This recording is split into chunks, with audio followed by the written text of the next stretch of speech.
Hey guys, this is Frozen Things Theos here, and welcome to another movie review. And today I'll be reviewing Creed 3. So, Creed 3 is the third installment in the Creed franchise and is supposedly the last one. And it's directed by Michael B. Jordan. It is directorial debut and stars Michael B. Jordan, Tessa Thompson, Jonathan Majors, Wood Harris, Mila Davis Kent, the mother who I still can't pronounce her name until now, and yeah, many others. And basically, the film tells a story of Adonis Creed, who pretty much has his so-called final match with returning with Ricky the villain from the first Creed returning, and after that Adonis Creed retires from boxing and becomes gets into the business side in the boxing, and he becomes like like sort of like a producer manager. I'm not sure, but he doesn't really like I don't really see that much of him managing. So I'm not sure what kind of position he has. But he's like pretty much the kind of person who organizes the fight, something like that. Okay, well, basically, and he encounters an old friend from his past, named Damian Anderson, played by Jonathan Majors, who yeah, Damian is pretty much an old a childhood friend of Adonis, and they were like brothers, and as they so Damian just got out of prison, and once Creed and then they still become friends, but then later on Creed realizes that Damien's actually a criminal, and he was trying to set him up the whole time. And yeah, it shows when yeah it shows when Damien tried to try to attempt murder on this boxer named something Chavez. I forgot his first name, but his last name I do know that his last name is Chavez.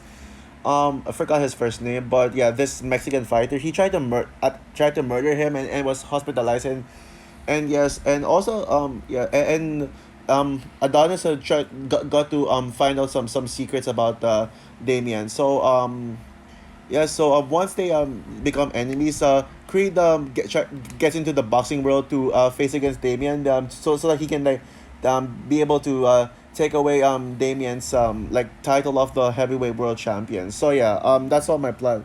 So yeah, Creed 3. After all my Rocky reviews building up to this one, it's finally time for me to talk about Creed 3. And I got to see it in cinemas a few hours ago, and yeah, I was really hyped for this film. I was really hoping that this would be the best in the trilogy, considering that it's the last one. It's supposed to be last in the Rocky franchise, and yeah, there's so much to tackle here. After seeing the movie, I gotta say, wow, this movie is an absolute masterpiece. It absolutely lived up to the hype. Yeah, I love Creed 3. There's so much like to talk about in this film. There's so much like that I have to say. But um I will ask this question, like, is this the best Creed film? Is this my favorite in the entire Rocky franchise? Yeah, you probably know that I've been more of a Creed fan than a Rocky fan, so I will say this is better than the Rocky films, in my opinion. And it is better than the first Creed, I will say, but I will let you, but then it comes down to Creed 2. If you saw my Creed 2 review yesterday, you probably know how much I love Creed 2. I'll let you know at the end of the review if I think if this is better than Creed 2 or not. But yeah, let's get into what I love about this film. I mean, okay, th- I think that this is easily the most personal story out of the entire Creed franchise. It's so personal, and yeah, it tells such a very compelling and personal story about Adonis's life, and his childhood life with Damien trying to catch up in him. It tells a story about brotherhood, and about their relationship gone badly. It has so many themes of betrayal, forgiveness, and a lot more, and trying to fight your past demons, like that, those kinds of things. And I think it's a very powerful story that feels very different from the other Creed films. So this one doesn't really have the same formula as the other films. So this is a very different movie. This is the most different of the Creed films. And now let me talk about Michael B. Jordan's directorial debut in this. I think he's gonna be a fantastic director. I loved Michael B. Jordan's directing. I think Michael B. Jordan should direct Black Panther 3. Yeah, sorry Ryan Coogler. I mean, let's give Michael B. Jordan a shot to direct Black Panther 3. And I think Michael B. Jordan, like in this movie, you probably know that Michael B. Jordan said he was going to take inspiration from anime. Like he does, Michael B. Jordan is a huge anime fan, so he pretty much gave it some um anime references in there, and I gotta say I love them. Like I love the anime references in this. I love the anime references in the boxing scenes. I think he has such a creative mind. He has, like, his mind is so full of creativity. You can clearly see his vision where he's coming from, and yeah, wow, and I absolutely love it. And yeah, so I hope Michael B. Jordan. I'm sure Michael B. Jordan will direct more movies, and this is definitely one of my favorite directorial debut. Oh no, that doesn't mean it's my number one favorite.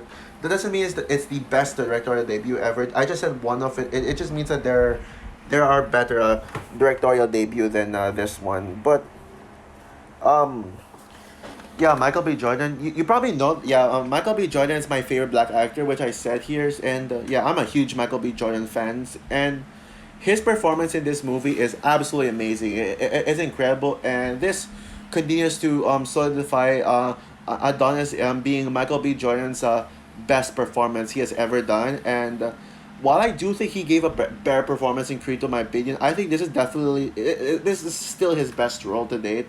There is no denying about that. Yeah, and I love it here even more than Killmonger, and that definitely says something. Um, Jonathan Majors probably gives the best performance of all the cast. Jonathan Majors is the best villain in the entire franchise by far, and it's not even close. Yeah, not even Apollo Creed comes close to him. Not even Ivan Drago comes close, or Victor Drago. I think Damian Anderson puts every single Rocky antagonist to shame, because I think Jonathan Majors is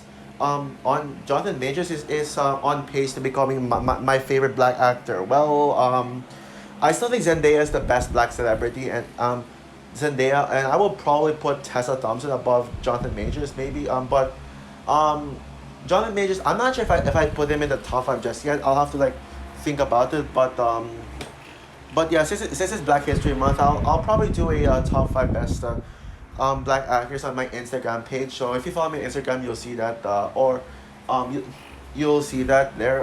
But yeah, Damien Anderson. I mean, what I love about Anderson is that he pretty much feels so different from others. He's not just some guy. He just wants to come in and box. He actually does have a real arc. He's pretty much he just wants fame. He wants he's like basically the evil Rocky Balboa, where he wants to just take fame and glory. Except the thing is he didn't win the right way. So that's pretty much what the time when Damian Anderson when Apollo Creed finds out Damian's true nature, when he pretty much took down Chavez, the Mexican fighter, in the middle of the fight scene. And yeah, love him. Bianca is still the best. Bianca is still my favorite Rocky character in the franchise, and I think this one was her at her best. This one was because she's just such a perfect wife and a perfect mother. She really has like she has such perfect motives as a family member, as a like as a mother and as a wife. As a wife, she really I mean, both Adonis and Bianca have this like banter between them. There are issues of how like they want to teach her daughter how they want her daughter to live her life. Adonis wants the daughter's name is Amara, by the way. Adonis wants Amara to pretty much live a fighting life. She wants Amara to fight and learn boxing so she can defend herself. And I love how Adonis actually acknowledges that boxing isn't about the violence, but it's about the defense and the focus and and the strength. Yeah, yeah. People may think that that boxing is meant for violence, but violence purposes. But actually, it's not, and I really like that. I as much as I love Adonis, I do think Bianca is the better parent to Amara. And speaking of Amara, wow, I mean, I was like, I was when I read the reviews, they said that Amara was one of the MVPs of the movie. I was like, really? Some people even said that Amara was the best character. I was like, wow. I wonder how they can pull it off. And I love Amara. She's definitely my top five favorite Creed character. Rocky franchise characters. Yeah, top five. I'm going that far. She's fantastic, and Mila Davis Kent is a perfect newcomer to the franchise, and I think she'll definitely have a bright future. She's so charming, she's so adorable, and she might be my favorite deaf character. She's probably my number one favorite deaf character of all time. Yeah, she is deaf, but she really has a lot of heart to her, and I love the way that she interacts with other people using signs, and yeah, I love that she actually learns boxing. I think she could be. I mean, you probably know that there's some no female champion, no female boxers around. But imagine if Amara makes history as the very first female boxer of all time. That would be sick, man. I think female boxers should likely be a thing. That would be really cool. Imagine if we actually get a movie about Amara, her being a grown up, and then and then she wants to box, but there's no such thing as a female boxer, so everyone neglects her. But then she fights, and then she's at first everyone hates her, but then she becomes the world's heavyweight champion. And yeah, I would definitely love to see that movie. That would be awesome. Like, that would be sick, man. And then like she'll probably and then in the sequel she'll inspire more female boxers. Yeah, we need to make that movie happen. I know people are saying, oh, but it's so necessary, why do we keep making this franchise? Well, maybe they should probably wait for a decade to do that. Maybe like the 2030s, they can make that movie. And yeah, but yeah, I love Amara. And yes, I've been mentioning Rocky a couple of times. Like, I know that there are people who are hating on this movie just even before it comes out, just because Rocky isn't in it. Well, let me tell you all right now that Rocky is that I think they actually handled it pretty well. I actually didn't mind that Rocky is not in it. I mean, they because it's about Creed, and at least you have the title character, and you can clearly see that the Adonis Creed is really independent. He doesn't need the he doesn't need Creed Rocky's character already wrapped up in Creed 2. So Creed is so Adonis is pretty much on his own now, and I think you can clearly see his growth. I mean, Rocky not being on Adonis' side really shows Adonis' growth. So to me personally, I defend the decision do not include Rocky, because this is Creed's story. Rocky is just a supporting character, and at least Creed is a really good character. He's someone you can root for, and I think his arc in this movie is really good. Adonis was better in Creed 2, yes, but I think his arc in here is really really strong as well. And plus, at least he has like little pops or whatever you call him. To, yeah, Little Duke, or oh yeah, Little Duke. I mean, he's a really good coach. I think he's one of my favorite coaches, and I always I'm a huge fan of his character. I think Little Duke is underrated. Like, no one talks about his character. I think he's a really good coach, and he he does some like bring up some motivation. It's you gotta let go of your fear, let go of guilt, let go of what it was, and walk right into it. Yeah, that is my favorite line of this entire franchise. Yeah, I mean, wow. And so I love them. And now let's get into the bigger parts. Yeah, this movie is really fast paced. As you all know, this movie is under 2 hours, so it's the shortest Creed movie. It's still one of the longer films of the Rocky franchise. When you consider films like Rocky 3, Rocky 4, Rocky 5, and Rocky Balboa. Yeah, this is one of the longer. I think this is like if you know about the ranking of all like Rocky franchise, this is like right in the middle. It's shorter than some of the Rocky films, and longer than some of the and longer than like others. So I think yeah, some people I hear people criticizing this movie for being rushed and not taking its time, and it should have been over 2 hours. I understand that, but I think this movie flew by so fast. There's not a single moment that was really slow paced. I think uh, it never gets boring. Like there was not a single scene to me that was boring. It's all entertaining throughout, and this is the most blockbuster-ish out of all the blockbusters out of the entire franchise. This is the most blockbuster-ish. So you can clearly see that, and this movie pretty much has some of the heaviest fight scenes. I think this movie does have the best of boxing scenes, and so yeah, now we gotta talk about them. Yeah, I already mentioned how the boxing scenes were anime influenced, and you can clearly see. I think that they did it really well. Like you can clearly see like some of the shots are anime. Like like two boxing scenes were pretty much anime. Like the one with Damian versus Chavez, and then the final battle. Damien versus Chavez is really good. It's almost like a better version of the Creed 2 fight, like Adonis versus Drago with the first fight. Almost like that, but I think it's a little better. It's a bit better. Yeah, I actually love that fight. Seeing like Damien Anderson actually like really strong, and he really wants fame, so he and also like there are like some boxing moves that you I've never seen before. Like I've when Damon answered Anderson like hit the bottom arm, yeah, it actually reminded me of Cobra Kai. Yeah, when Daniel hit when pretty much Chosen hit taught Daniel the move to like hit the enemy in the lower arm. Like I don't know what they call it, but I have no idea.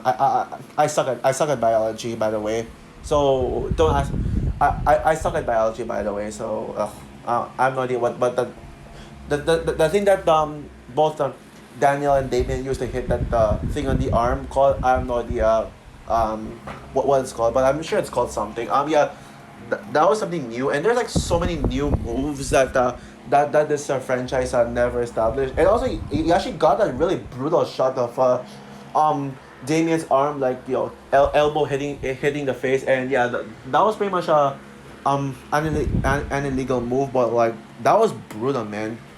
Although I'm gonna give like one nitpick in this. Like there's a scene that I found really disgusting. That really gross, and like really gross. Not in the way I can handle it.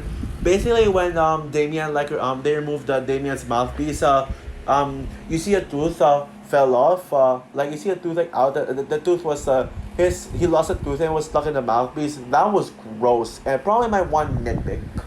So it's not perfect, but it is flawless.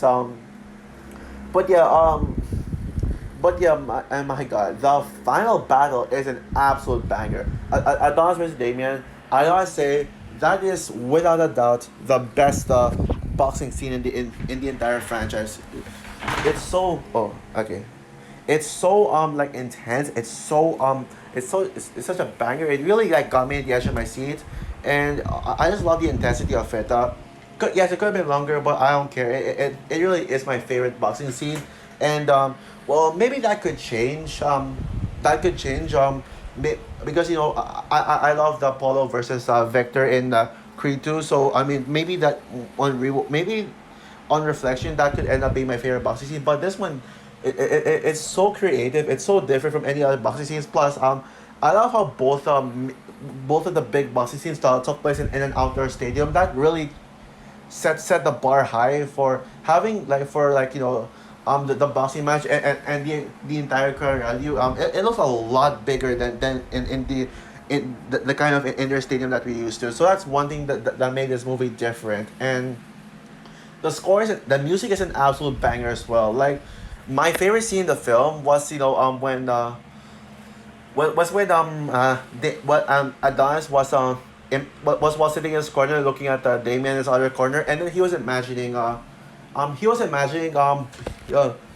both him and Damien inside the void, and like imagining them inside the void, with literally no other people, just a fully empty stadium with them being alone. And so and then we see them fighting like in like with a bunch of anime styles. I'm sure they he did it as an excuse to show off more anime styles, but I really dig it. I dig the anime styles, and I think that the choreograph in that void scene was excellent. But I think the real standout in that scene was the music. Wow, the music is an absolute banger. It was a very heavy operatic score, and it was such a banger. I love it, and yeah, that actually might be the best score in the entire franchise, the best piece of music in the entire franchise since the iconic Rocky training montage music. And yeah, so yeah, and of course the ending was pretty satisfying. I knew that the ending, I kind of saw it coming. That I won't spoil anything, but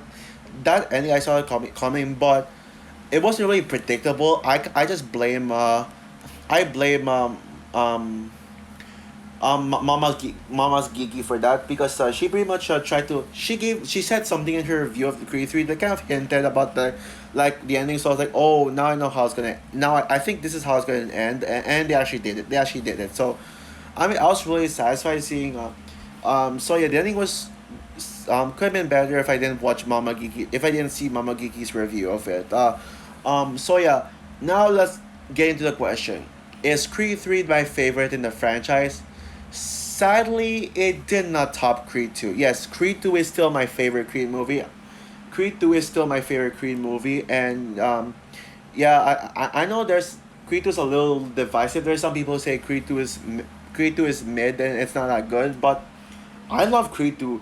I think the reason why Creed 2 is better is because um this one didn't really leave as much of an emotional impact as Creed 2 did, because Creed 2 is really emotional. It got me tearing up a lot. It got me invested in the characters, and there are love scenes that really that really touched me in the heart. And yeah, Creed 2 was also, the Creed 2 had the best ending in the franchise by a landslide. Yeah, it was a perfect send off to Rocky's character. Even though I'm fine with Creed 2, 3 not having Rocky, and I think Creed 2 is Michael B. Jordan's best performance. As I said that I think Adonis was better in Creed 2. Creed 3 is more entertaining and possibly more rewatchable, but um I think Creed 3 would have been better if it was longer. If Creed 3 was longer, like over 2 hours, then it could have been my favorite. But Creed 2 is just takes a cake because it's just like so brilliant. It really hit me really hard, and I think the movie's absolutely slept on. But even if Creed 2 is my favorite, Creed 3 is an absolute banger, and Creed 3 is an absolute banger, and it is definitely a close second. I think this is better than the first Creed. Yeah, so it's definitely a close second. It comes close. So yeah. Even though Creed 3 is not the best in the franchise, it still is a flawless masterpiece, and considering that this whole franchise has been staying consistent, I think we might have a new member joining the best trilogies club. This movie might be in my top five favorite trilogies of all time now. So overall, Creed 3 is a masterpiece. It's not as good as Creed 2, but I still love it. And yeah, I still think Ant-Man and the Wasp: Quantumania is the best movie of the year so far, but this one's a close second. And yeah, I mean, this movie still like blew me away. And Michael B. Jordan needs to direct more movies. Yeah, yeah, Michael B. Jordan. We need to see more of him as a director. So with that said, I'm gonna give Creed 3 a 10 out of 10 easily. So also for my review of Creed 3, what is your opinion on this movie? Do you think that this is the best Creed movie, or who agrees with me that Creed 2 is still the best Creed movie? Comment down below, like, subscribe, hit the notification bell, and stay tuned for my ranking of the entire Rocky franchise from worst to best. Bye guys.